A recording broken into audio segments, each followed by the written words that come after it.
Alright guys, so soon to be on global, we have the Banshee Norn NTD.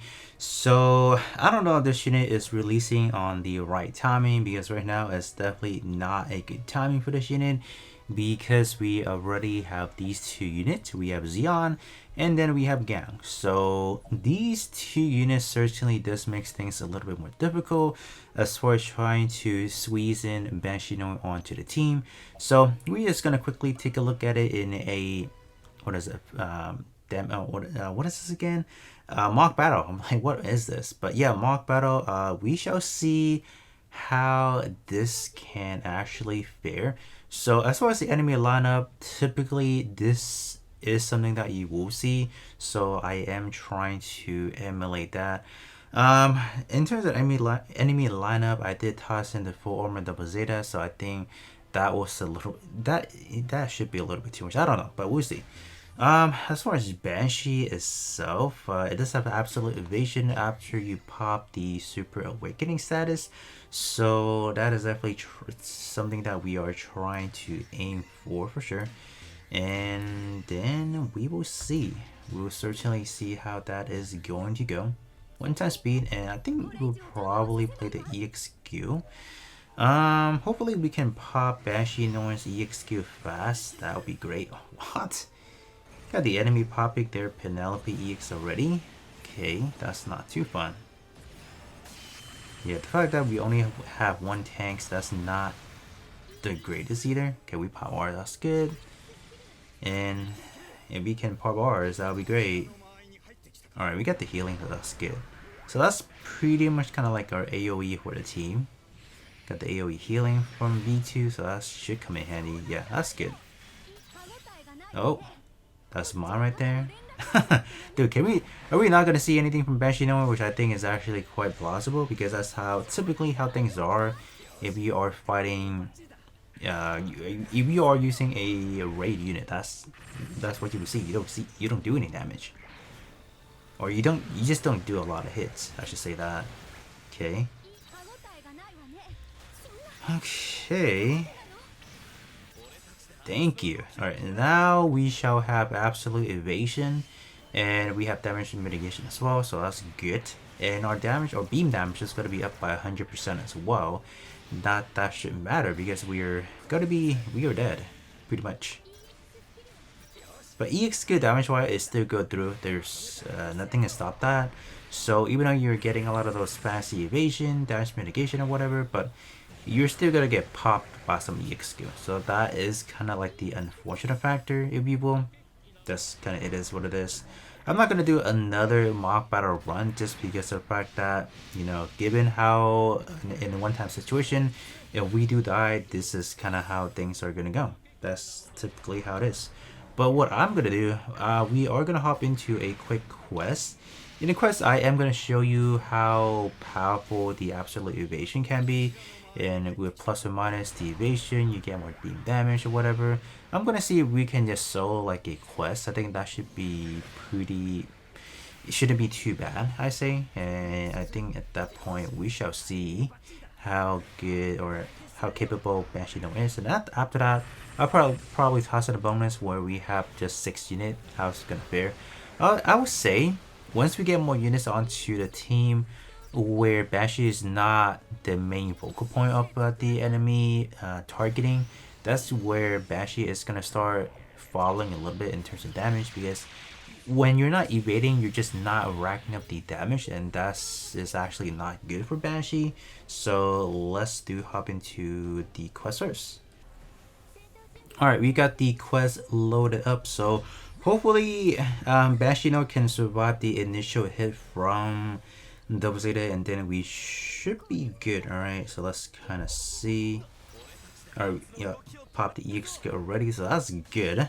So now we should have some now we should be doing good. Absolute evasion, damage up, damage mitigation. So what kind of damage are we looking at right now? So we should be dodging everything. And as far as the turnaround for the EXQ is actually quite fast, isn't it? So I don't think we ever run out. Let's see. Alright, so we are charging with EXQ gauge. No. Yeah.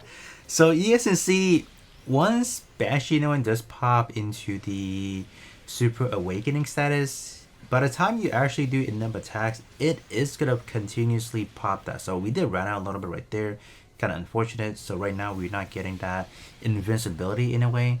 So we did get hit. All right, just one more right there. Pop that. So we should be evading. And our damage should be, yeah, our damage still went up right there. So that's good. Oh, yeah, we dodged all of that. Perfect. So, yeah, you can see damage went up. Pretty good. So, your best bet for this unit is just to ramp up its EXQ gauge recovery and you should be good. But I think, honestly, you don't even need it. You guys can see, like, we don't really need it. Like, we are charging up pretty fast. So, I think it's more, it depends on the rotation of that specific EXQ charging for that specific sequence. But I think normally speaking, you should be fine just not having anything. So that's good. Like this unit is good. PvE wise, I think it can be quite impactful. And I can only imagine tomorrow when we are getting the, what is it, the clan battle. It might have to do something with like Banshee just getting cooked in there, right? Where this guy evades everything and we do like a bajillion damage. So that's what I'm expecting tomorrow. But if any case, like if anything does go south, for example, maybe we don't need Banshee for this week's clan battle. I don't know. But now that you guys see what Banshee can actually do, we can hop into maybe where we have like 6 or 5 other teammates and we shall see how it fares, because when we have 5 other units, this is not going to be the main focal point, so we can definitely see like a different change to it. So let me back out of here real quick. Alright, so we got the full squad going on. So I feel like having having Sasabi is actually counterintuitive to Banshee evading the attacks from Double Zeta, because this unit can actually stun and it's not always the best things possible, but we'll kind of see.